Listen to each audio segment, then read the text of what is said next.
Campina Grande, quarta-feira, 14 de janeiro. Hoje comemora-se o Dia do Enfermo e também o Dia do Empresário em Contabilidade. Parabenizamos a todos os contadores e também desejamos a todos os enfermos que fiquem sarados. Logo mais você terá a oportunidade de ouvir o pastor Antônio Júnior trazendo-nos mais uma reflexão da palavra de Deus. E sem mais delongas, quero deixá-los agora com esta palavra ministrada pelo pastor Antônio Júnior.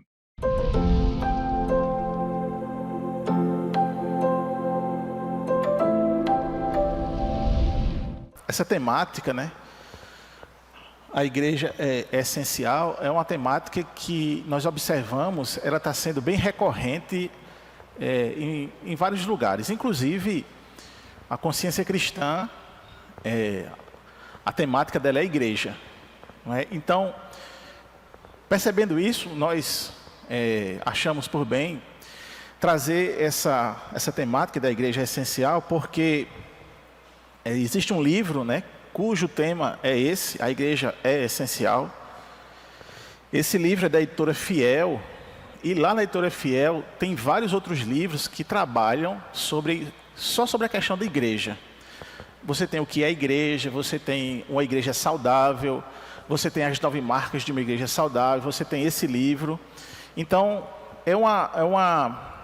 essa série, nessa temática de igreja, é justamente uma lacuna que se percebe nos dias de hoje, para justamente entender o que é a igreja e para que nós nos posicionemos com relação à igreja em relação ao que aconteceu na pandemia.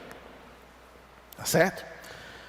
Então nós vamos ver nessa questão por que a igreja é essencial, respondendo porque é lugar de pregação e de ensino. A igreja é essencial porque na igreja é lugar de pregação e lugar de ensino. Eu vou dar só um exemplo do que aconteceu ontem. Ontem nós tivemos aqui uma pregação em que o pastor, ele recebeu o tema e ele foi fiel ao tema. E ele chamou a atenção da igreja em duas temáticas interessantes que foi colocada para ele. Uma foi unidade e outra foi serviço. Ele pegou o texto de Atos e ele falou justamente aquilo. A igreja ela é essencial porque a igreja ela tem essa característica de unidade e de serviço. Então, ele não está dizendo que nós precisamos ter unidade. O que ele disse é que a igreja, ela é uma unidade. Amém? Entenderam, irmãos? Então, a igreja, ela não precisa ser serva. A igreja, ela é serva. Eu acho que isso aí já dá um entendimento bem esclarecedor para nós. Sim ou não, irmãos? Ela é unida e ela é serva. E, consequentemente, dentro dessa perspectiva de hoje, ou da temática de hoje, a igreja, ela vai ser sempre o lugar de pregação e de ensino da palavra. A presença, a comunhão, a koinonia. Essa comunhão, essa reunião, essa assembleia solene, ela foi decretada na eternidade. Isso quer dizer que a igreja, ela sempre vai se reunir. Ela sempre vai ser caracterizada pela reunião, pela assembleia, diante do ensino e da pregação. Sempre. Sempre. E, consequentemente, uma igreja que ela é essencial, ela não só é unida, ela não só é serva, mas ela tem a pregação e o ensino como fundamentais para o crescimento, para o desenvolvimento, para a edificação. Sem esses dois elementos, ela perde a sua característica essencial. Dito isto, nós vamos tentar entender esse tema, que é um tema do capítulo 4 do livro A Igreja é Essencial. E, de cara, eu já posso dizer que o que dá, presta atenção, O que dá autoridade a um pregador para falar em nome de Deus por 30 ou 40 minutos é Deus. A autoridade vem de Deus. Só que essa autoridade vinda de Deus tem que estar estabelecida na revelação de Deus. Hoje nós temos uma facilidade muito grande de gravar vídeo e postar o vídeo para que na rede de internet todos tenham acesso aos vídeos. Não é verdade? Um exemplo disso é que nós agora estamos transmitindo para quem então aparece na timeline ou foi compartilhado o link da igreja para ouvir e ver essa aula. Mas a gente vê, por outro lado também, muitas coisas que identificam aquilo que não é pregação e que não é ensino da palavra. É interessante que agora a gente chama de meme, né? Memes. Memes são aquelas coisas engraçadas, e o que tem de meme, de pessoas que se dizem evangélicas e pregadores, não é brincadeira. E eles falam as coisas mais absurdas que você possa imaginar, principalmente dentro daquele estereótipo do profeta. É o profeta. E esse profeta se coloca de uma maneira caricata, e ele começa então a dizer coisas fora das escrituras, mas que chama a atenção do público. Principalmente do público incauto, do público que não tem conhecimento bíblico e do público que gosta desse tipo de performance. E são milhares. É tanto que quando você vê o número de visualizações e engajamento, essas pessoas são maiores. Essa semana mesmo eu vi uma pessoa que estava com uma bata branca. Ele estava com a estrela de Israel no meio, ela estava com um cajado, ela se denomina apóstola, e ela estava subindo um monte. Quando a gente vê esse tipo de coisa, quando a gente fala, a gente sente aquele arzinho de riso por dentro, né? Mas quando você olha um monte de adulto, de pessoas, homens e mulheres, seguindo ela, subindo um monte, com aquele ar místico, poderoso. Outra vez, eu vi uma pessoa com uma bata, ou uma batina, não sei, bem esvoaçada. E quando começava o louvor, essa pessoa ele começava a rodar e essa bata esvoaçava de tal forma que se tornava um espetáculo. E aí você olha e diz, que coisa engraçada, coisa cômica. Mas quando você olha a nave cheia de pessoas. Então a gente está o tempo todo vendo essas caricaturas que se dizem então evangelho, que se dizem crentes, que se dizem seguir a Jesus. E aí por isso, irmãos, que essa temática da pregação e do ensino, ela é fundamental para nós, porque é a partir do conhecimento da palavra, do aprofundamento da palavra, que nós começamos então a ser edificado, a crescer, e quando olhar esse tipo de coisa, não ficar hipnotizado. Quando vê esse tipo de coisa, estranhar logo. Porque é isso que acontece comigo quando eu vejo. Então, o que dá autoridade a um pregador falar em nome de Deus, é o próprio Deus, pela sua palavra. A autoridade do pregador não vem, então, a autoridade do pregador, presta atenção, não vem do conhecimento superior. Não vem do poder político, não vem da sua retórica. A autoridade do pregador vem da palavra de Deus. E pelo fato de vir pela palavra de Deus, qualquer pessoa minimamente trabalhada, entendida sobre interpretação de textos e sobre a oratória, digamos assim, o jeito de falar, de comunicar, essa pessoa recebe a autoridade da palavra para falar em nome de Deus. Então, a igreja ela é essencial porque ela é o lugar onde se ouve a autoridade divina através da pregação e do ensino da Bíblia. O que é isso? Isso é algo fundamental para a formação de um povo distinto. Então vou repetir para você. A igreja ela é essencial porque é o lugar onde se ouve a autoridade divina através da pregação e do ensino da Bíblia. E isso é fundamental na formação de um povo distinto. Abramos a nossa Bíblia, então, no texto clássico, 2 Timóteo, capítulo 3, verso 16. Esse texto, esse versículo, ele faz parte de uma trajetória de ensino do apóstolo Paulo ao pastor Timóteo, que era um pastor novo e que, consequentemente, enfrentava dificuldades com os mais velhos, porque naquela época, sempre quem é mais velho, sempre quem é ancião, existia a ideia de que ele era detentor da sabedoria. Ele era ele era a pessoa madura, ele era a pessoa então que tinha autoridade.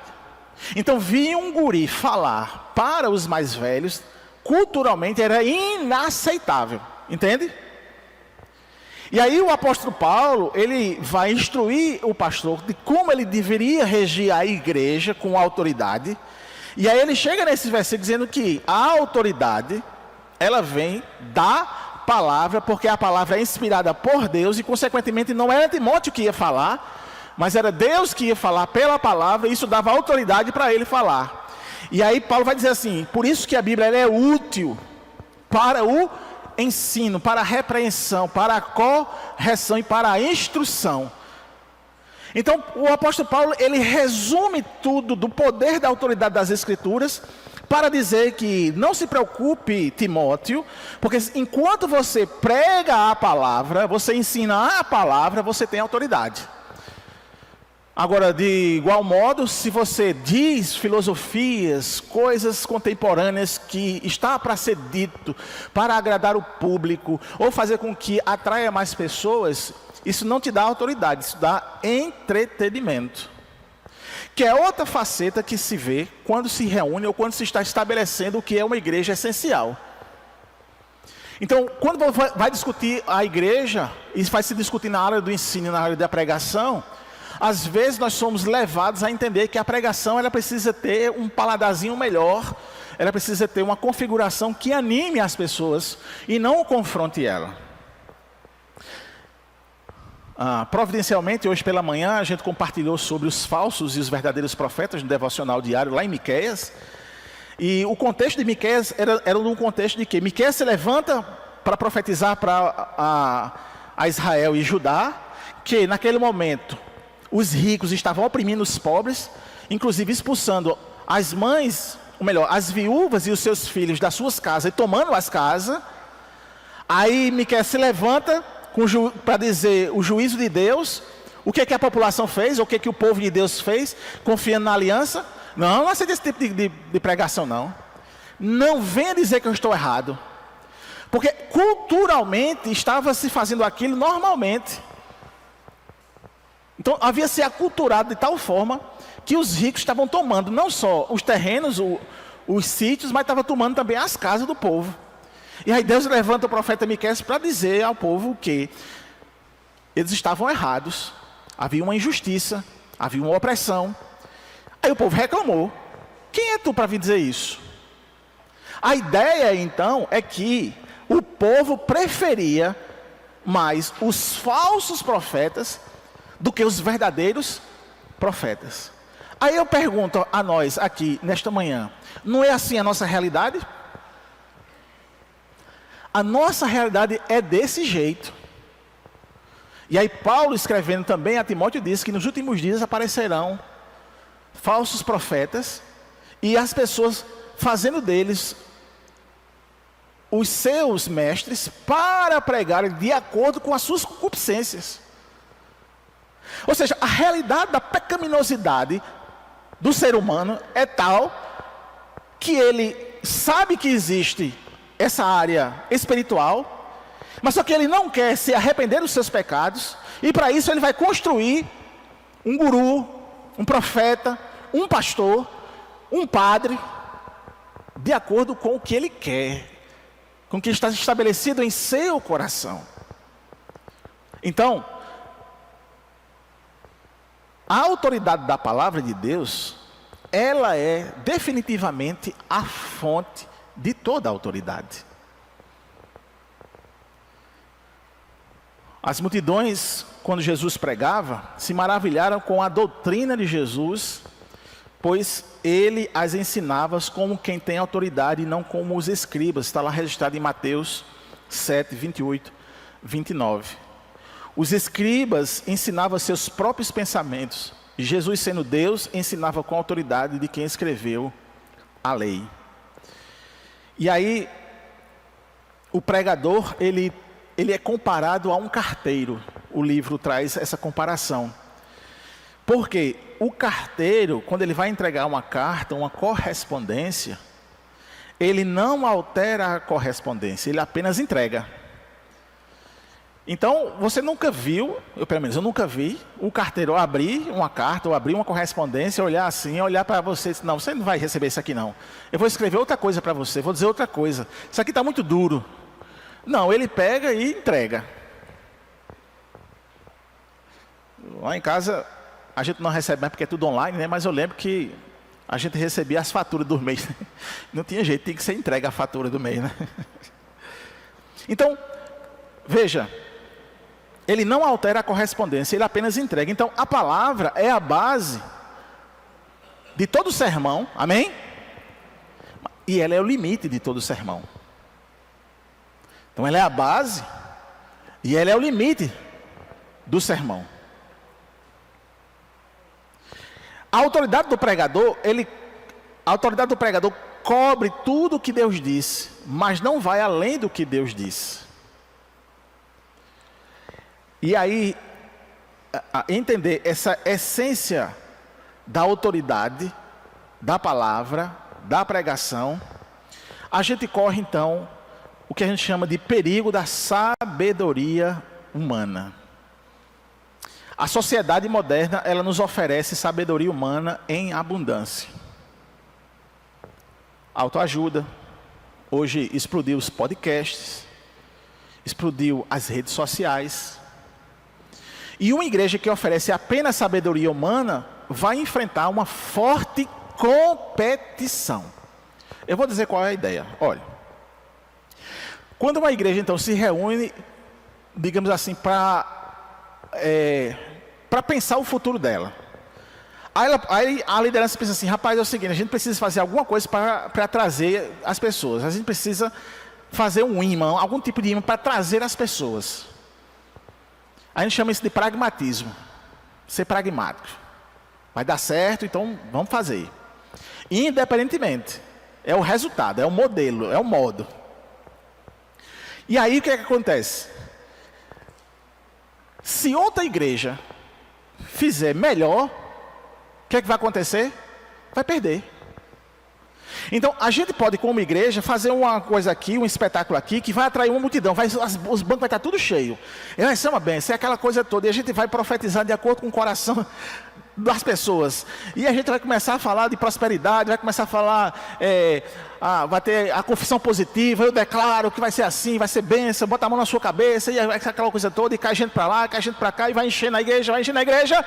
Quando chegar uma outra comunidade e fizer melhor do que a gente, essas pessoas que eram atraídas por isso, naturalmente vão migrar para lá. É essa característica. É o perigo da sabedoria humana. Então, toda vez que a gente pensa e faz algo para a igreja no contexto de atrair pessoas, se alguém fizer melhor, essas pessoas que foram atraídas naturalmente migram para outra comunidade. Porque isso é uma característica da sociedade moderna. Ela oferece sabedoria humana em abundância. Então, uma igreja que oferece apenas sabedoria humana vai enfrentar essa competição. Então, eu já vi, por exemplo, várias pessoas migrando para uma igreja porque o sermão ele era extremamente terapêutico. O que é um sermão terapêutico? Era aquele sermão baseado no behaviorismo, em Freud, nas teorias seculares da psicologia. E aquilo estava atraindo muita gente, porque hoje nós vivemos numa sociedade totalmente estressada, não é? Estressada, cheia de coisas, cheia de problemas, serviços avolumando. Inclusive eu estava até pensando, foi que a missionária Francis Neto, ela escolheu um nome muito bom, Vencedoras. Porque quando eu olho para a Irama, eu disse, você é uma vencedora, ter casado comigo é uma vencedora. É uma vencedora, não é? Então, porque muitas pessoas estão muito atarefadas. As mulheres hoje em dia, elas têm 3, 4 jornadas e tem que dar conta em tudo. E às vezes, ela não consegue. E o que é que ocorre? Problemas psicossomáticos, problemas físicos, problemas emocionais, problemas de saúde. Então, quando uma igreja oferece terapia, vai encher. Ela vai encher. Porque domingo após domingo eu vou para a minha terapia, eu vou ouvir alguma coisa que vai me aliviar. Alguma coisa então que vai trazer à minha mente um pouco mais de equilíbrio, um pouco mais de emoções boas. Mas o que é isso? Isso é sabedoria humana, o que a gente chama de secularização da igreja, ensino secular. Ensino secular é todo um ensino que não é baseado nas escrituras, que é utilizado como autoridade espiritual. O texto de 2 Timóteo 4:3-4 diz justamente essa característica, só relembrando o texto. Pois haverá tempo em que não suportarão a sã doutrina, pelo contrário, cercar-se-ão de mestres segundo as suas próprias cobiças, como que sentindo conselho nos ouvidos, e se recusarão a dar ouvidos à verdade, entregando-se às fábulas. Então, meus irmãos, nós nos reunimos na igreja semanalmente porque é onde ouvimos o Rei Divino, as boas novas e os seus conselhos. É na igreja onde nós nos reunimos semanalmente para isso. Uma frase do pastor Augusto Nicodemos que nunca esqueço, ele falando sobre essa realidade de semanalmente vir à igreja, que a gente às vezes passa desapercebido. Ele fez uma analogia à alimentação, que eu nunca esqueço, sempre repito isso. Eu já falei isso em sala de aula, aqui, e só repetindo a ideia. Ele faz a ideia do seguinte: você não lembra do almoço ou do cardápio do almoço de uma semana atrás. Se você tiver uma memória boa e for muito gostoso, não for do habitual, você vai lembrar. Mas normalmente a gente não lembra. Mas aquele almoço serviu para lhe nutrir e você viver mais um dia para o outro almoço, para o outro e para o outro. Aí ele pegou essa analogia dizendo que a palavra de Deus, ela tem esse efeito na nossa vida espiritual. Talvez você não lembre do sermão da semana passada, mas aquele sermão serviu para te alimentar naquele momento.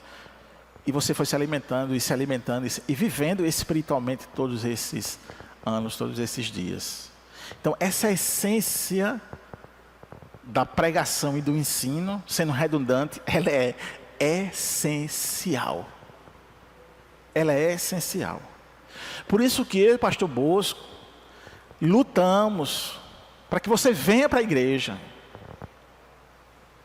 Por isso que às vezes a gente é chato, porque a gente quer ver você aqui, não para fazer números, mas porque é essencial para a sua vida espiritual. Quanto mais distantes da comunhão, quanto mais distante da palavra, quanto mais distante do ensino, mais nós estamos distantes e perdemos a capacidade espiritual de lutar até mesmo contra a nossa própria concupiscência, de ter discernimento nos ataques do inimigo.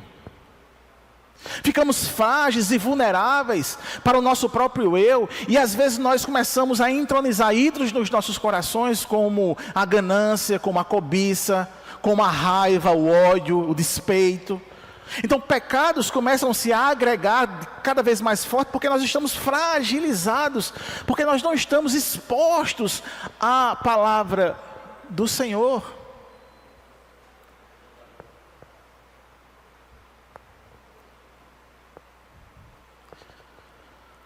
profetas do Antigo Testamento, eles ecoavam um refrão. Eles diziam, assim diz o Senhor. E quando eles falavam isso, eles falavam em nome de Deus. E muitas vezes o que dizia era desagradável àquele que estava pecando obstinadamente. Israel e Judá, eles se apegavam às promessas do Senhor, ou à aliança de Deus. A gente sabe da história, né?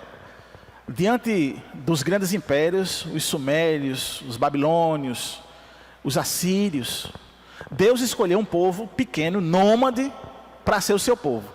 Amém? Vocês vão lembrar da história de Israel, amém? Os hebreus. Então ele toma esse povo pequeno e insignificante para ser o seu povo. Com o propósito de quê? De proclamar o reino de Deus. Amém? Só que quando você chega nos outros anos mais à frente, essa ideia da aliança se tornou uma ideia de que eu posso fazer o que eu quiser, eu sou da igreja. Eu posso fazer o que eu quiser porque eu sou circuncidado. Então isso ficou na mente das pessoas. E isso fez com que, pelo fato de eu ser igreja, pelo fato de eu ser batizado, eu posso fazer o que eu quiser agora, porque eu sou salvo. Porque eu participo da aliança. Eu sou de Deus. E o que é que isso fazia? Isso fazia que houvesse desdobramento por causa desse pensamento, onde o povo começava então a desenfreadamente pecar, a desobedecer a Deus.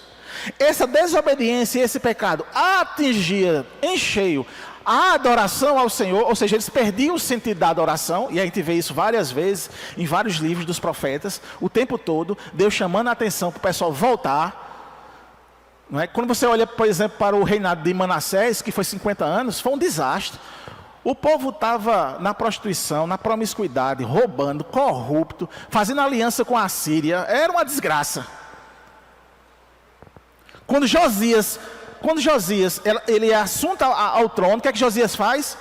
Rapaz, pega a Bíblia que está empoeirada aí, traz de volta para o centro da adoração, porque a adoração está aqui, está só a lástima, estão adorando os ídolos. Levantaram um altar aqui para Baal, misericórdia. Aí Josias faz o quê? Traz de volta o povo para a palavra. O que é que acontece quando traz? Prosperidade, o povo se arrependendo, ninguém queria sair do culto. O efeito na igreja da palavra, ele é fenomenal, ele é poderoso. De tal forma que as pessoas avivadas não queriam sair do culto. E quando saía do culto, saíam arrependidos. Alguns chorando e alguns com o intuito. Vou mudar a minha vida, vou mudar a minha vida. O que é que deu um efeito? Deu um efeito em toda a sociedade, em todo o povo, em todo o reino. Houve um efeito transformador. Quem comprava, pagava. Quem roubava, deixou de roubar. Quem se prostituía, abandonou a promiscuidade. Então, o efeito da palavra, visto na história. Eu só tenho que agradecer a você que esteve conosco. Esperamos nos reencontrarmos amanhã no próximo programa, se Deus assim nos permitir.